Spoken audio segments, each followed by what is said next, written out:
Top of the morning, people. It's your boy Cool, back with some more info. Now I know I be saying I be coming back with the sauce, but this some real info. I give y'all the sauce in another video. So today's video is about, and I'm sorry, don't mind my hair. It's a bad hair day. I've been doing a lot of work, been doing a lot of things that I need to get done for myself. So I'm gonna get that together. But anyway, back to it. So I've been talking with a lot of people about credit, as far as like getting, few people been getting like emails saying, whatever the debt is that they have, it can be consolidated if they pay a certain amount. And those people was telling me that, they feel like it's a scam, so they don't know whether they should respond to it or not. So in my opinion, I want to start with that because a lot of people be skeptical and be scared to, act when it comes to credit because they don't want to do the wrong things or whatever the case is. So I'm here to tell you that anything, when it comes to credit, anything that you're doing or anything that you got going on with credit, you're not going to jail for it unless you know for a fact you're committing fraud. Unless you taking somebody else's information and you're using that for your own capital gains, then you good. Whatever information is on your report is on your report. That's for you. Now, my reason for saying that is because you got to think with the credit bureaus. I don't like to call them the credit bureaus. I like to call them what they actually are, which is a consumer reporting agency. Now, with that being said, there would be no type of credit bureaus without the consumer. There wouldn't be no reporting agencies without the consumer. So you gotta always think, when it comes to stuff like that, they always trying to find a way to get money out of you because you're in debt with them. So this is the thing. What I would do in response to the emails and the letters that come in the mail and stuff, I will hold off on it. Why? Because I have to see if this information is valid. I have to see if this information is verifiable in any way. Why? Because I can't be the one to be paying something off that somebody opened in my name, or if they even opened it in my real name or not.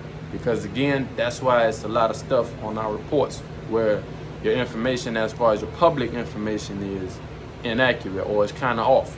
So it may be a difference in the name. So the name may be in all caps. The name may have a different letter from all of the original way that your name is spelled.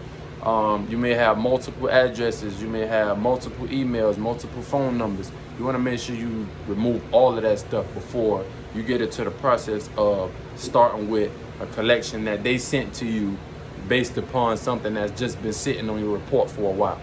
So when it comes to that, you got to think, why are they still pushing the issue if I've had this card for a certain amount of years and haven't done anything with it, or I lost the card or lost the account, don't even have access to the account? Why is it that they still reporting and telling me that they need me to pay? That's something that I want people to think about. Simply because, just because you leave it alone does not mean we leave you alone.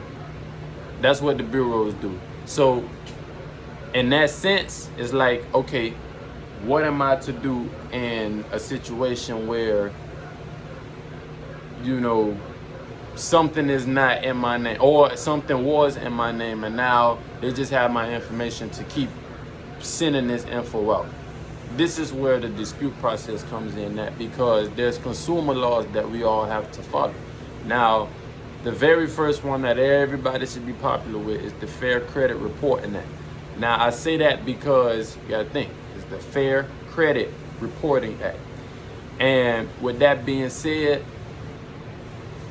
you have laws in there that says that our information should not be shared with anybody. Any personal information that you give out, that you give access, that you give the bureaus access to, they should not be lending out your information just to any and everybody.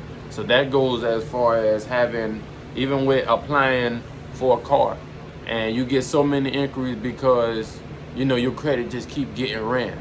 That's illegal. So the thing is, that's illegal and it's unauthorized because you didn't tell them to keep running your credit until you found the car. You went in to look for one car and did what you had, that's what it was. So going back to that, I would not I don't feel it would be smart for anybody to just go and pay whatever it is they send it, because what if you have a $20,000 card and they want you to pay $3,000-4,000 and they'll consolidate the rest? Why consolidate the rest? Why even try to get any money out of this in the first place if the information is not verified?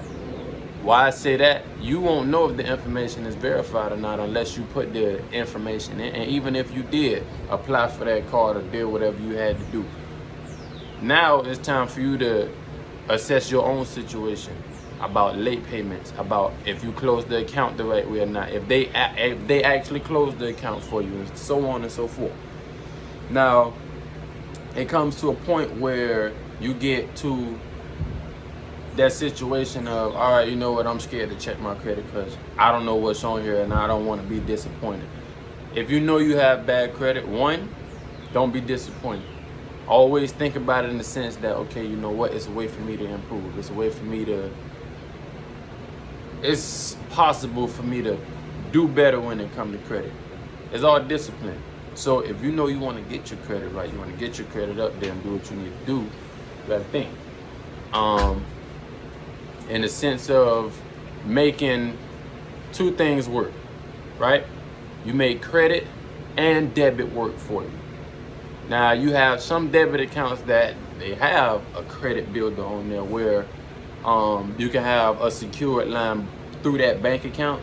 You can get a secured credit card and, you know, be able to use that. You add money to the card, you use it, do what you need to do, you spend it, you do your thing, you know, and it reports. It reports every month to all three credit bureaus. As far as being scared with doing credit, not doing with checking your credit, as far as being scared with it, you can't put yourself in a position to feel like, okay, well, since I don't really know nothing about credit, I'm gonna just leave it alone. No, credit makes the world go round. Why? Because that's money that's free money that's being offered to you if you get approved for it. Even when you do pre-qualifications and you get pre-approved for a certain amount or something like that, that's free money. So who doesn't want free money, basically? So all in all, I'll say never be scared to check your credit, because you never know what information is being updated. You never know if the information is inaccurate, and you never know if the information is verifiable or not. Why? Because you're not checking your credit. You're not looking at, don't just look at the score. The score is just a whole synopsis of what your credit is as a whole. Now, as far as that, the score don't only factor in credit utilization. Again, that has to go with information you got on there. It goes with inquiries. It goes with public data, public records, I mean. And with that, that's as far as bankruptcies, evictions, and stuff like that. You got to always make sure you know what's on your report and what's not on your report. And I know I get a lot of people too asking me, well, what can I dispute and what can't I dispute? I'm here to tell you, you can dispute anything off your credit that is inaccurate. That's why you always gotta be checking. Always check your credit. I don't care if your credit at a 300 something. Always check your credit, because it's always a way for you to improve. You never know what's on there. Something can be on there that it could be so petty as you have too many inquiries. You can get those inquiries removed and quickly. So always be aware of that. Always be attentive and never be scared to check your credit. Now, when it comes to building credit, it's this seven-step process that I take, right? So anytime anybody need to first start out with credit, first thing I do, I tell them go get 2 secured credit cards. That's you putting money, and if you have a bank account that offers a secured credit card for you within the app, you know, go for that. That's even better for you, because now you don't have to do too much as far as getting approved for a credit card or stuff like that. You know, you already have it within the services of the bank that you bank with. So outside of that, that's number 1. 2 secured cards. Number 2, I'll say a credit builder account. What a credit builder account does is it does what a secure account does. reports to all 3 credit bureaus, and it allows you to grow your credit, allow you to grow good payment history, allow your public records to sit longer and stuff like that. Number 3, I'll say get an authorized user account on there. So if you know somebody that has an account that's 6 years old, they got perfect payment history, the credit utilization is 10% or lower, use that. Now that's two secured cards, which is 2 accounts on that report. It's a credit builder, which is another account on that report, and it's an authorized user, which is also that's another account. So that's 4 accounts already, right? Number 4, step 4, keep your utilization at 10% or lower. Like I mentioned, when it comes to that authorized user. Why? That looks good. The bureaus look at that as, okay, you use the money for what you need to use it for, but we see that you don't need to use all of it. So what that increases your chances of getting a higher limit. It'll boost your limit within a certain amount of months. You paying on time and making sure that utilization is low. Number 5, I will say get a monthly credit reporting service. So something like Identity IQ that updates your information, I believe, every 24 to 48 hours. And you want to make sure that, again, you always checking your credit, always making sure your information is correct. If your information is not correct and your information is exposed, then you don't have the necessary freezes and the necessary blocks in place. You could potentially be messing up your credit just by you not checking it. So make sure you always check that. I'm gonna keep saying it. Always check your credit, no matter if it's good or bad. Always. Reporting your rent. Reporting your rent. What that does, that also helps that helps towards credit as well. Reporting your rent shows them that, again, you have good on-time payments. You have public records, which means you've been sitting, let's say you've been out of house for about 5 years and you've been sitting on all of those rent payments not knowing that it could help you. So report your rent. Once you do that, there's one more thing to do. Let me think.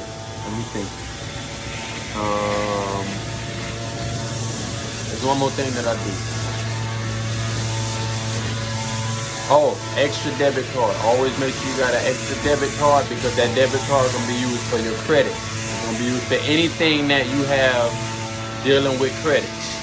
Do not touch that card for nothing else but your credit card or your credit account, your lines of credit, or whatever else you're paying off when it comes to credit. Loans and all. That extra debit card is for your on-time payments. And I'm going to leave y'all with that for now. And in the next video, I'm going to just be telling y'all how you capitalize on that. And for those that want to get into the business credit, holla at me, contact me. And I'll make sure to leave all of my information in the description, where you can contact me. But for anybody that, need to contact me directly, I'll leave my phone number down. So thank you, Cool family. And I'll be back again with some more sauce.